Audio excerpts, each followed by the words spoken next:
Hi, I'm Chris James, and you're watching A Healthy Alternative. Today, I just wanted to kind of discuss some do's and don'ts during this time of crisis.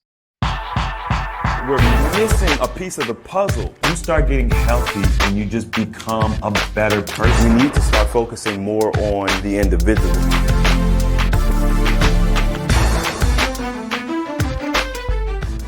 All right, so before we get started, I just wanted to let you all know I just started a new platform called Wizio, which allows you to interact with me one-on-one through kind of like a video chat.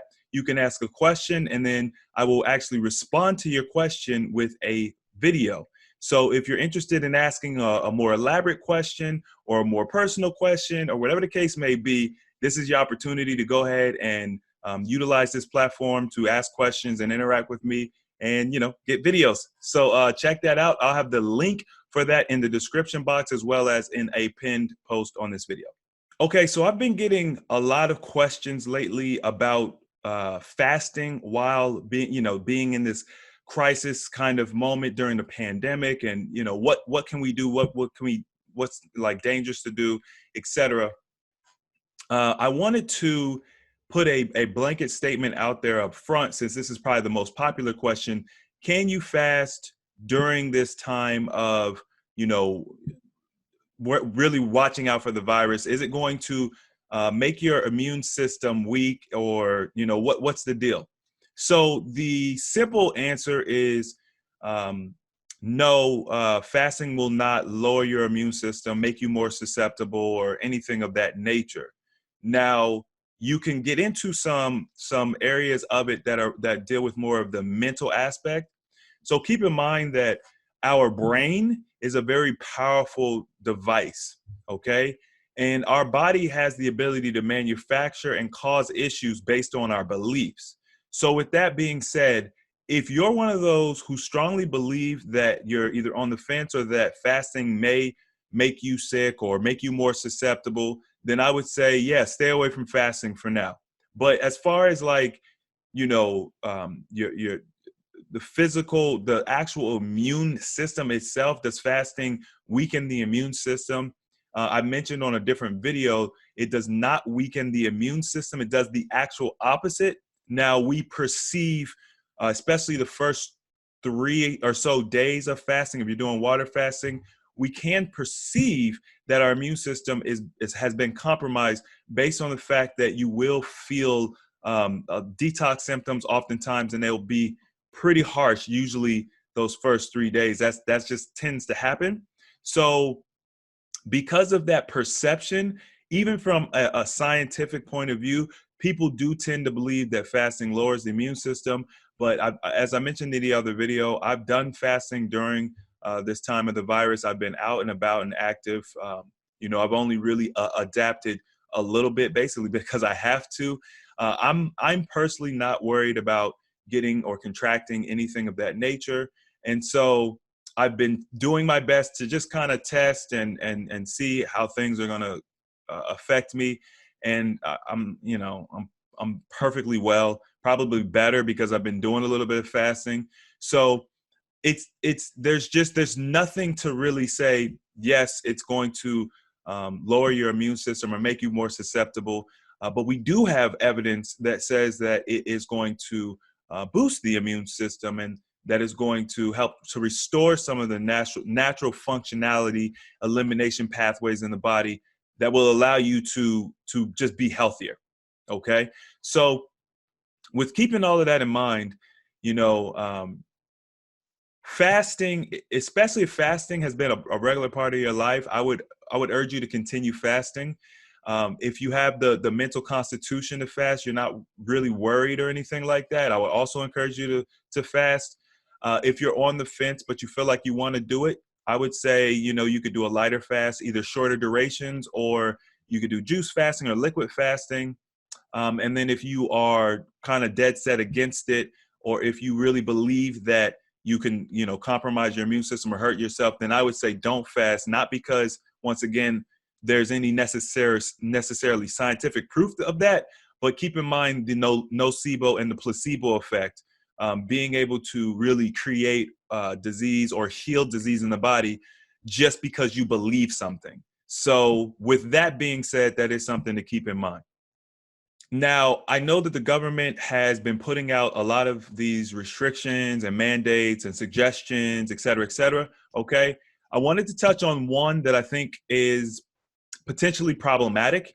And this is also, I'm speaking from personal experience. Okay. So, one of the things that we've been taught to do is to wear masks. All right. And now, I'm not really sure how many people understand this, but there's different levels to the masks, right? You have like a nuisance mask, which I think is really what people are mainly using, um, which really doesn't do a good job of filtering out particulates and things like that. And then you kind of have this spectrum of different masks that you could use with varying levels of efficiency. So, for example, if you were dealing with something like asbestos, you would have to have a mask that was rated for asbestos, and that's probably going to be a respirator with a particular cartridge that you would use to filter out something that small. So when we're talking about viruses, I understand that maybe it makes people feel better to use the masks. I get that. I'm not saying don't wear the mask. I'm not saying don't do what the government says. Obviously, some places we can't go in without wearing a mask. But I want you to understand that just because they're telling you to wear a mask doesn't mean that that's giving you any sort of protection. Now, what it does do, it makes you feel more protected. So as we talked about earlier, that nocebo and placebo effect, the power of the mind is very effective. So, if it makes you feel more safe, that's fine.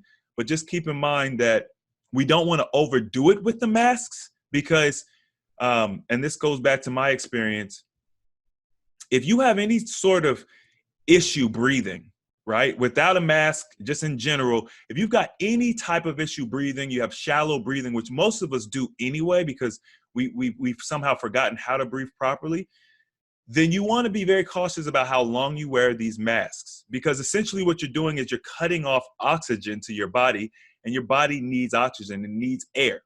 Okay.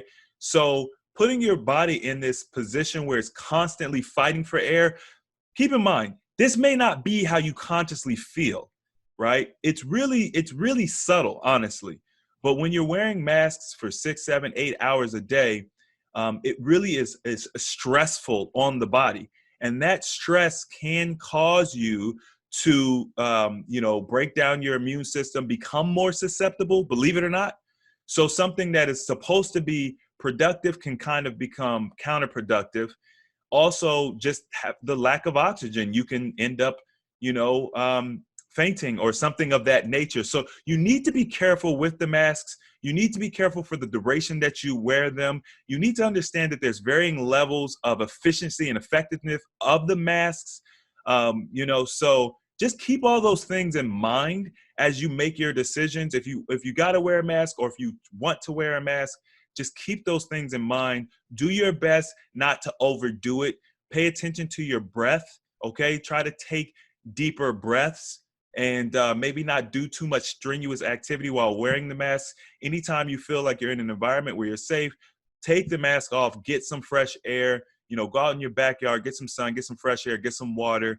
Keep those things in mind. It's of vital importance, because if you want to make sure that your immune system stays strong, your body stays as well as possible because you are nervous about this virus, then you need oxygen, okay? So let's just get that out there. You need oxygen. So keep that in mind. Keep in mind that a lot of the regulations and things that the government are putting out there, they're not doing it necessarily because it's going to give you some sort of protection against the virus.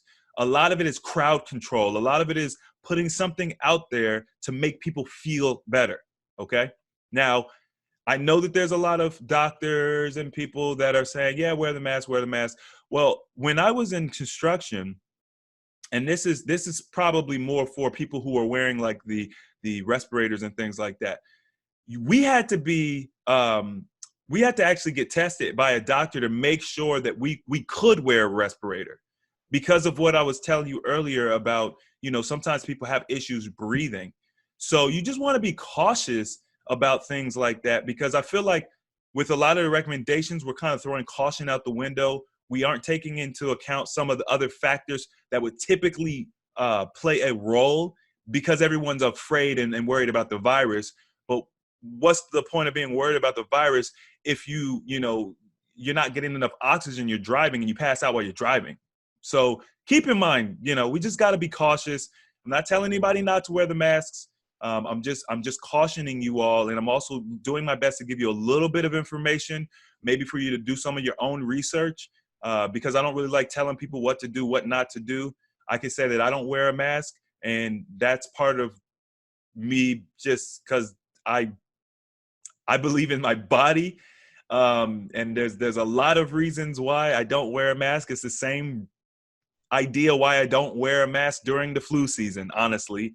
I eat well, I fast, I drink water, hydrate. I do my best to get some sunlight every day. And these are the things that you need to be doing to keep yourself healthy in general.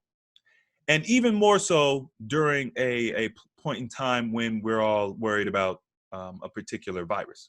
Now, one other thing that I've noticed, I've seen a lot of people doing, especially early on when the virus very first broke out, the Dorito aisle was empty. A lot of the processed food, junk foods, frozen foods, and things like that were sold out, and the fresh produce was all sitting there. And that made me wonder where our priorities are. We all say that we're nervous about the virus, we're worried about the virus, we're wearing the masks and gloves, and we're not taking care of our literal first line of defense. So for those of you who are in construction, you're going to understand this. When a construction worker puts on his steel-toe boots, his safety goggles, his gloves, that is what's called the PPE, personal protection equipment, okay? This equipment is designed to be the last defense against anything that may happen. Your first defense is proper ergonomics, proper tool use, stretching. Really, it's preventative things, preventative measures. And then if all of that fails, then the PPE is going to protect you in an accident. That's what it's for, okay? So this idea of masks, gloves, and sanitizers, these things are PPE to a degree, right? But your first line of defense is your body, your immune system. Eating well, hydrating, getting exercise. Don't got to do a lot of exercise, light exercise, walking, breathing exercises, meditation for your mental clarity and energetic body. These things are your first line of defense. The mask and everything else, that should be your second line of defense or your last line of defense, meaning that if you're doing everything else that you're supposed to be doing, then you really shouldn't have to worry about having to necessarily utilize that last line of defense. The goal is preventative measures. So why are we buying up Doritos and ice cream and junk food when we really should be eating produce and cooking whole foods and really cracking down on what we teach on a healthy alternative? One of the reasons why, like I said earlier, I'm not worried is because I do these things in real life. Like, I don't just preach these things. If anybody's ever made it to any one of the end of my videos, I always say the application of knowledge is power, right? Because we're always taught that knowledge is power, but that's not true. If you have all the knowledge in the world and you don't use it, then it is worthless. So apply the knowledge that you've been learning on this channel. This channel is not for entertainment purposes, okay? This channel is for educational purposes, yes, but also for you to apply the knowledge that you're learning. So start cooking. Stop making excuses. We're all busy. I'm one of the busiest people I know, okay? But you can always find time for the people and the things that are important to you. You can always find time. One of the beautiful things about fasting is that it does literally give you more time in the day because, we often find that we have more energy and we really can't sleep at night. So take advantage of that time if you are fasting. If you're not fasting and you're having trouble, cooking every day or whatever the case may be, everyone's situation is different. Think outside the box. You might have to meal prep. You might have to just literally prepare, dice your food. Think about different meals, get it all ready so that you can kind of make it on the fly. Or if you've got the finances, there are companies that meal prep for you, and you can have the food delivered to you, and you can just warm it up. But not messing with the processed food, the fast foods, and things like that. If you're nervous about the virus, or your immune system being compromised, stay away from the processed crap. And don't just depend on a mask or gloves or hand sanitizer, and take care of your body. This is the perfect time to hone in on that. The next little tidbit that I just kind of wanted to put out there is this idea that we really need to be careful about stressing about things that are outside of our control. Okay? Now, that's not to say that we don't take these things seriously. It's not to say that we don't put in preventative measures. It's not to say we're going to turn a blind eye. What I'm saying is, when something is out of your hands, you cannot allow yourself to be overly stressed about it, okay? When you have a big problem, you want to approach that problem one step at a time. Now, we do this in all different aspects of our life, but for some reason, when it comes to wellness, we skip these types of basic principles. So if you're nervous about your immune system and your ability to contract something, maybe you do get sick on a regular basis, let's break that all the way down and let's look at what we can control, okay? Because what's going to happen is going to happen. But there are elements that we can control. So let's stop stressing about the stuff that we don't have any control over. Stop turning on the TV and allowing the TV to constantly put negativity into your aura field, into your energy.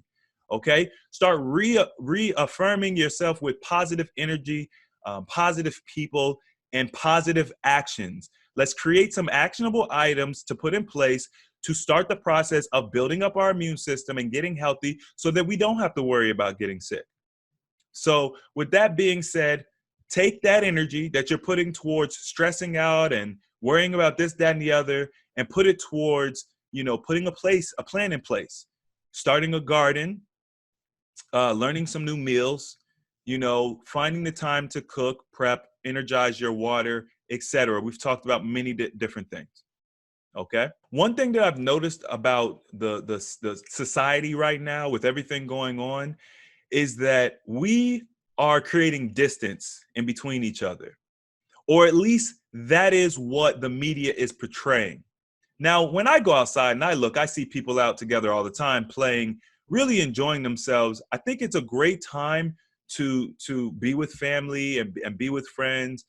People want to keep their circles very close anyway. So it's a good time to spend time, get to know your family, because a lot of people, they don't know the people they live with. I mean, let's be honest. You live with them. You don't talk to them. You're always on your phone. You're always at work. Everybody's so busy. So this is kind of like a period where we can slow down and really get to know our friends and family. But with that being said, I don't want this to become a divisive thing, right? Because in life, we're dealing with racial division. We're dealing with political division. We're dealing with class division. There's all this different division. Everything is so divisive. And now you're worried about your friend or your family member, somebody that you would typically get along with. Now you're worried about them giving you some disease or virus or whatever the case may be. And now we have a new way to separate ourselves from our loved ones, okay?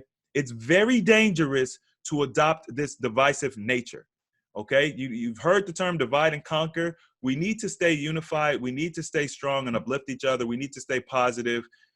When you're really, really sick, like people who are dealing with cancer, things that are terminal, the ones that come out of it are the ones who have their friends and family there that support them, the ones who have something to live for. These are the people who do a lot better. It goes back to the power of the mind. I told you earlier, we've got the nocebo and the placebo effect, okay? Your body can create disease, it can heal disease. So you want this positive reinforcement in your life. Keep those good people around you. And even strangers, don't assume that anyone's an enemy, okay? There's no one's anybody's enemy, all right? So as long as you take care of you, keep your immune system strong and healthy, you don't have anything to worry about. I understand the science. I understand what they're saying. Keep in mind that if you're not researching the research, you're going to be oblivious to a lot of things. There's a lot of things that are being perpetuated in the media right now that aren't exactly true. I'm not getting into any of that. I'm not going to argue with anybody on my channel. I don't do that. I don't debate members of the community. Everyone is allowed to believe what they believe. I just want to encourage you all not to take everything at face value all the time. Research the research. I've said that before. The reason I named this channel A Healthy Alternative is because we don't necessarily just believe what the traditional methodology or information is. We're always looking for the alternative, right? When things don't smell right, they aren't. You know, if an animal smells some food that's going bad, he won't eat it or she won't eat it. You know, we just we have to be able to use our own logic and senses sometimes. And I just want you all to keep in mind that we're in this together. You know, don't be mean or rude to each other. Be friendly and continue to, you know, perpetuate that positive energy. Okay, so if you guys enjoyed this video, hit the thumbs up button for me. Don't forget to check out the Wizio platform.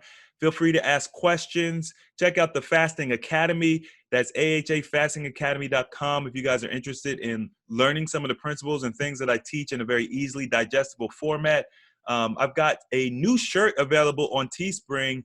It's coming soon. I've ordered it. It hasn't got here yet, but it's a really dope shirt. So check out the store. That should be below my videos. You guys could check out the shirts and things there. I got backpacks now and some other items.